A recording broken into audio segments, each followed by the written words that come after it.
Welcome! Today I'm going to teach you how to play Quiltable the card game with 2 to 4 players. First, begin by counting out 24 cards per player and shuffling those cards together. Each card has a quilt block side and a pattern side.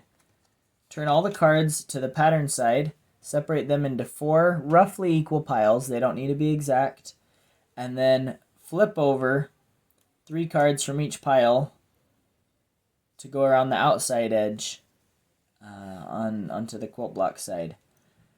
This together forms the pattern area.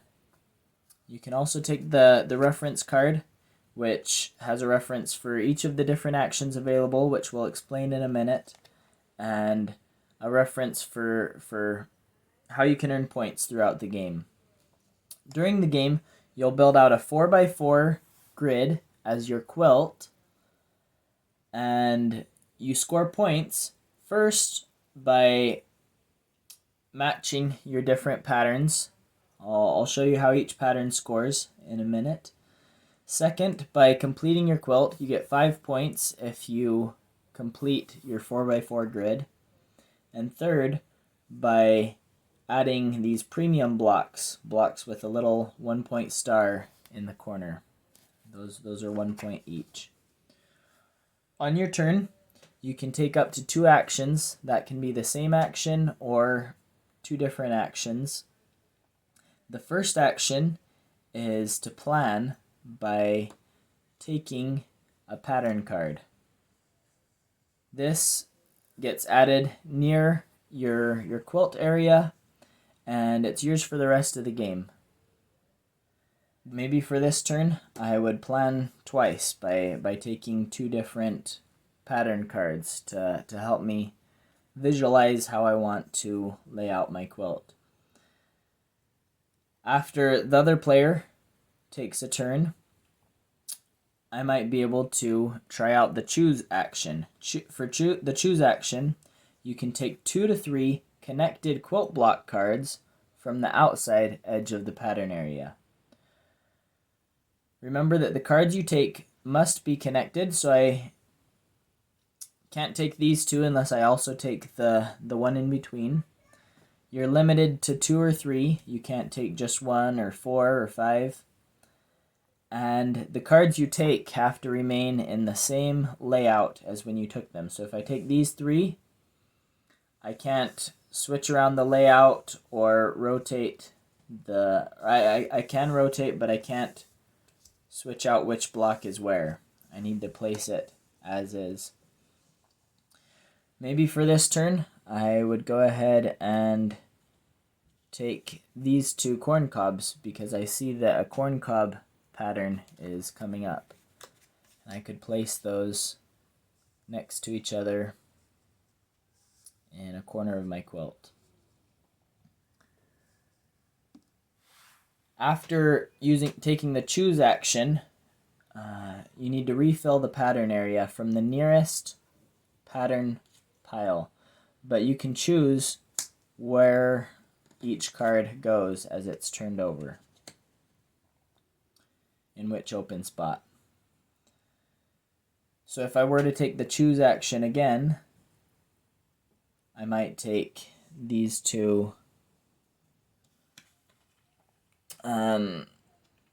acorn blocks and this pie block. And remember, I can rotate the group, but I can't change how it all is situated. So maybe I would take them and move them. Let's rotate them and put them down here. And then refill the pattern area as usual.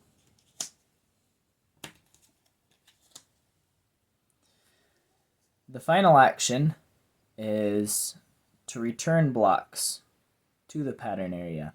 If you decide that you want to change something about the layout of your quilt, you can return 1 to 4 connected blocks from your quilt to the pattern area. So I couldn't return these 2, and I couldn't return a block in the middle that would cause my quilt to be broken into multiple pieces, but I could return this one or any blocks connected to it. And when you return a block, it gets placed on the outside edge of the pattern area, and it is then available for any players to take with the choose action. If another player later takes those cards using a choose action, only the original pattern area slot is refilled, not the outer ring spot.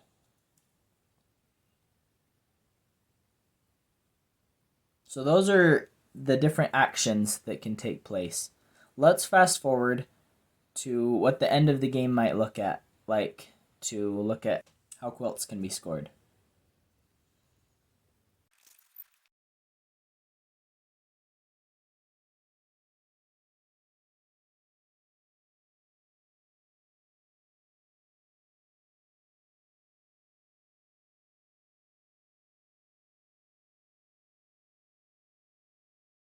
If you take blocks where refilling empties a pattern pile, you may then refill that spot from either of the closest pattern piles as a new quilt block option. Alright, so this is what my completed quilt might look like at the end of the game. The game ends when one player completes his or her quilt, and each other player at the table gets one more turn. Now to score, first I would look at the number of premium blocks that I have. The blocks with these little 1-point stars in the corner. So that's 8 points from the first scoring criteria.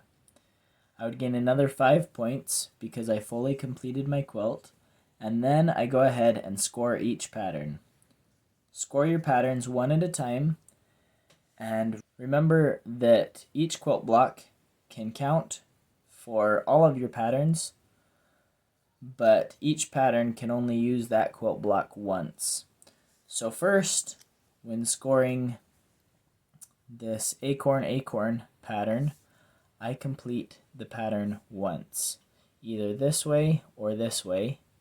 You can rotate the patterns, but to count it twice, I would need to reuse this block, and it can only count towards my pattern one time. So this scores me 3 points. This pattern also scores me 3 points by using those two blocks right there. This pattern,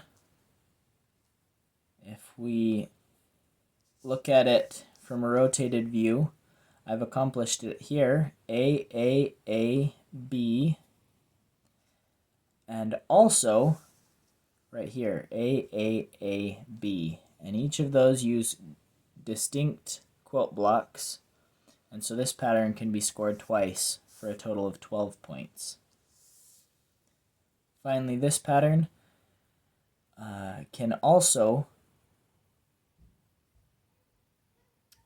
be counted in two locations, here, or here. However, because these two orientations reuse these two middle quilt blocks, I can only count one instance of scoring. So if I do A, B, this pattern scores me 7 points. Adding up all of those scores, my final score is 38. Once you feel like you've mastered the basic game, feel free to move on to the advanced game. That introduces 2 more ways to score your quilt and 1 additional rule change. That's how to play Quiltable the card game with 2 to 4 players. Add up your points, and the player with the highest points wins.